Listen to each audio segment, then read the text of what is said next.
I was born into the war on terror. Ever since I could think, my country and other countries alike were fighting against terrorists in the Middle East. And a few weeks ago, while scrolling through Reddit, a picture of a rifle boot from said war on terror got stuck in my head. I just saw it, thought, oh, that looks cool, took a screenshot and kept scrolling. But as time went on, it just got more and more into my head until I eventually went after, where does this rifle come from? What unit is this? And where does that unit even come from? And the more I looked into it, the more I realized that the rifle build we're talking about today actually reflects the country's history that this unit is from, even though that country doesn't even exist. Now, because I'm autistic and I like guns, I obviously decided to clone that rifle build. Here it is. In short, this is just a short MK18 with a really fat suppressor and a extended magazine. And yes, this is an airsoft, so YouTube don't nuke me for talking about how to set up a rifle. And yes, I am just a nerd on the internet with a couple thousand followers. And I guess people like hearing me talk about gear and nerd out about that stuff. So let's actually get into this. But before we actually get into how this rifle build makes a lot of sense, who the hell actually carries something like this? Well, the country we're talking about today was one of the biggest countries in history, around 40 million people. Now, that country is now split across 4 borders: Iran, Iraq, Syria, and Turkey. After World War I, the Ottoman Empire collapses, and in 1920, a treaty promises them another country. 3 years later, and that promise was deleted. 100 years later, and they still don't have their own country. Now, who are these stateless people we're talking about? The Kurds. But said nation with no actual country managed to stand up one of the best, or dare I say, the best special forces unit in the Middle East that rivals Western or Asian special forces units with gear, training, and overall mission set. In 2002, so right on the get-go of the Great GWAT, their intel service stands up that special forces unit in cooperation with the CIA and Green Berets. They would hunt ISIS members from Kirkuk all the way to Mosul. And their name is very fitting and quite based, in my opinion. The ISIS Hunters, or otherwise known as the ISIS Hunting Club. You might know them today as the Kurdish CTG, so counter-terrorism group. And every single part on the rifle build actually reflects who they are, where they came from, and what they do. So let's get into it. Now let's quickly go rapid fire through the actual operator's weapon build so we can then talk about how I cloned that setup. The base is just a MK18 used by several special forces from the Americans and also other units around the world. Battle proven, reliable, and just overall good. The optic stack is a red dot plus magnifier combo. I believe it's a Holosun 505 with a magnifier from Neotech. This makes a lot of sense because the CTG mostly operates in CQB environments, so a LPBO or other kind of super magnified optic would not make sense here because a red dot is just faster and more accurate in that tempo for hostage rescue or high-value target raids. The light and laser module combo here is a Surefire, probably M600 Vampire for IR lighting under nods, and a Tech 15 laser.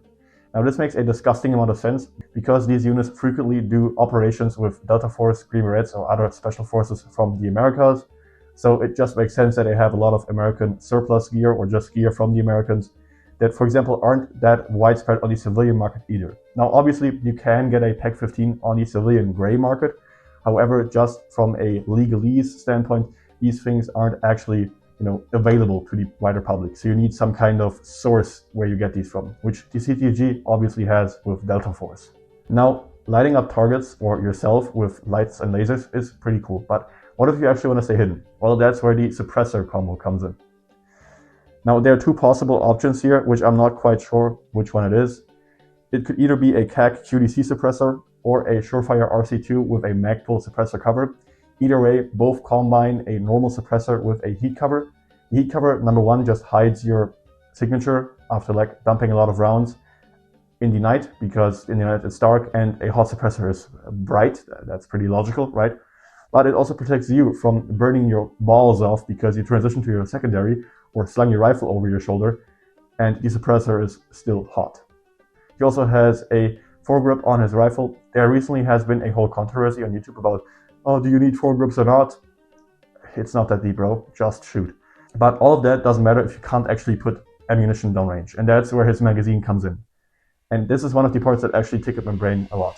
A 40-round Magpul PMag with a Terran Tactical extension baseplate, putting you at roughly 50 rounds in just one mag. And why does this make so much sense? Well, when you get ambushed, and this is also what was taught to me in the military, It's all about just dumping ammunition in the general direction of the enemy to gain and hold fire superiority. That's how you stay alive in a firefight, especially in an ambush. And since the CTG is usually when getting ambushed by terrorists, this extended mag helps them either to dump a lot of ammunition very fast, if you catch my drift here, YouTube, don't ban me, or stay in the firefight longer before having to reload. And this is really important in an ambush. So from optics choice to suppressor and the magazine, everything makes an impressive amount of sense for a Middle Eastern unit.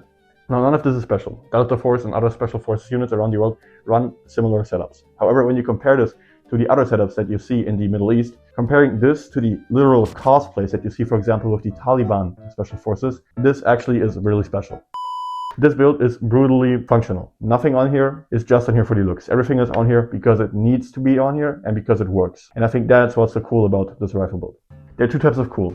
Number one cool is just stuff that works. And number two cool is stuff that actually looks cool. And this build manages to merge both types in a beautiful little combination. And speaking of units, units always have their own patch. My group has one as well. But what does their patch actually mean? Well, their patch has a couple of symbols on it. Number one, 4 arrows. This symbolizes the 4 parts of Kurdistan. Remember, Iraq, Iran, Syria, and Turkey.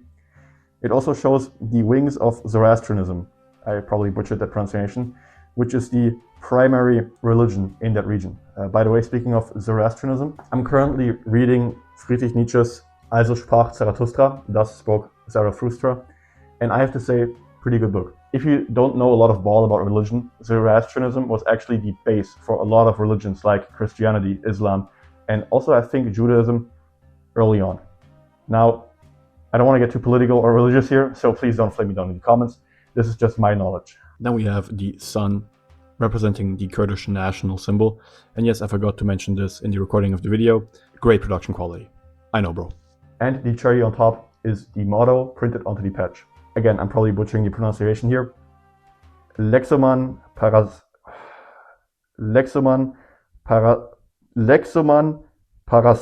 Roughly translated, this means those who give their lives to protect their people. Holy based. Speaking of patches, if you want some cool patches like this one, you should definitely check out the Sovereign Design UK store, linked down below, and use the code BLAULING_10 to get 10% off at checkout. I don't get any money from them, I just get a discount code for you guys provided to me by them. Anyways, let's finally talk about how I managed to copy this build as close as possible. And let me tell you, that was not easy. A lot of stuff on here came from Taiwangun. They sent me stuff before and they sent me stuff this time again. Big thank you to them, and links down below to check out their store and each product. And there was no money sent, so just so you know my affiliation to them. The stuff was sent to me by them, but I'm not gonna be shilling for the store just because they sent me the stuff. Now, the gun was literally the easiest part. This is a Bugatti Sport Nova MK18, an AEG, and in my opinion, the Sport Nova line from Bugatti is the best AEG guns in Europe. You can try to change your mind here, but that's just what I think. The optics deck here is a aimpoint replica on a Vector Optics magnifier plus red dot mount. So this holds both the magnifier and the red dot. And the magnifier in question here is the Vector Optics 3x22 magnifier. The mount and the magnifier was sent to me by Taiwangun, so, disclaimer. And I will actually have a video coming about how magnifiers, influence your airsoft gameplay or experience in the future. I love how the magnifier just kind of like, whoop.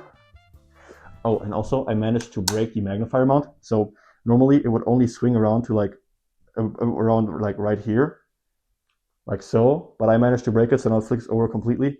And now I can actually flick the magnifier on again. I'm sorry, Taiwangun, you sent it to me. I broke it in 1 week. The light I have in front of here is a dummy Surefire M600C, so Charlie. The reason for the dummy here is that German law is super fake and gay and doesn't allow any lights and lasers on guns or replicas. So this and the laser is fake.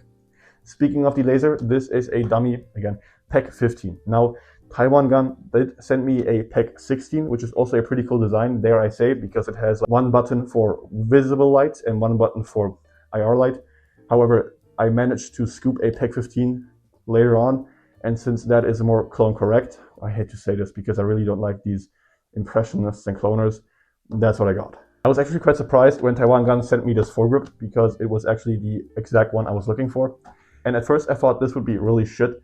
And while I'm still not the biggest fan of it, it feels surprisingly good. Like genuinely, you have your hand in a pretty good position. Even with a quad rail, I have like huge hands. This is super comfortable. And it also allows me to shoulder my rifles on both sides and still get a good grip on the gun. And the cool thing is this actually has a little compartment where you can keep stuff in, like batteries or something, which is quite cool.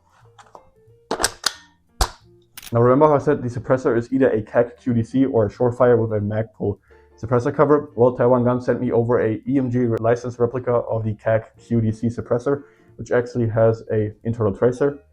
And as you can see, this thing has a heat shield around the actual suppressor part, which just fits aesthetically with a heat shield and also just this being a super thick suppressor. Speaking of tracers, I will also have a video coming on that, what I think of them and how they should be utilized, in airsoft or missile. The next part was finally not sent to me by Taiwangun. This is a EMG 30 round PMAG with a Terran Tactical extender baseplate. I got this from Evike, I bought it myself. And yes, the operator has a 40 round PMAG in the picture. However, getting a 40 round AEG midcap mag with a Terran Tactical extender baseplate is basically impossible in Europe, so I kind of had to compromise here sadly. And even still, compared to my Battle Axe caps, which actually have the actual PMAG length, the base magazine is like a couple millimeters longer still, so I guess this kind of counts. And to be honest, the improvising and working with what you got is the whole part of this build. Now remember how I mentioned the two types of cool, which I kind of borrowed from Brassfax here, which he borrowed from Nothing Fancy? Well, let's actually get back to this. This gun fills out both types. The functional part with the suppressor cover, the 40 round reaction mag, and the magnifier combo, which just makes sense for the use case, combined with the short barrel look with a super thick suppressor and that long as mag, just tickles the right spot in my brain for me. Again, I mentioned this before. When I scrolled across this, it was like my neuron activated. I just screenshotted it. I didn't even think about it. It was like instinct. It was just there. And if you're a gun nerd or a gear nerd, you probably had this happen to you as well. And this was kind of my ching moment. So this definitely also fills out the second type of cool. And that is the real flex. Not the gun itself, but the fact that a nation without a country, again, let that sink in. Literally, it's knocking at the door, let it in. This nation managed to build a special forces unit with intel, logistics, and like the operational capability to match and work with Delta Force, Green Berets, German special forces like the KSK. And that is super impressive. And kind of to just sprinkle my own subjective opinion here, when you look at training footage from Middle Eastern special forces, pretty much the only unit that actually looks like they have their shit together in terms of SOP and just movement is the CTG and the Kurdish special forces in general. And I really love how you can see the history of Kurdistan in this very rifle build. They have the mix of old and new gear in such a perfect ratio that it just, again, it activates my neurons. They have the old PEC-15s and MK18s from the Americans, the cheap foregrips and holosun optics from the Chinese market or wherever, and then you have some high-tech stuff like the CAC QDC / RC2 suppressor with suppressor cover, again, and extended mags with Terran Tactical baseplates. And this really reflects on the country in and of itself, from being a lone wolf, I guess, in the Middle East, to getting trained by Delta Force and the CIA, and now having the funds and equipment to buy their own stuff. Now, I'm keeping the politics out of this on purpose. That's not my lane. I'm just a silly YouTuber nerd on the internet talking about guns and gear. But I will say this, are all Kurdish factions perfect? No, but most of them are fighting for something that's actually pretty based. Freedom, democracy, and equal rights. And then combine that with the ISIS hunting club name, that's pretty cool.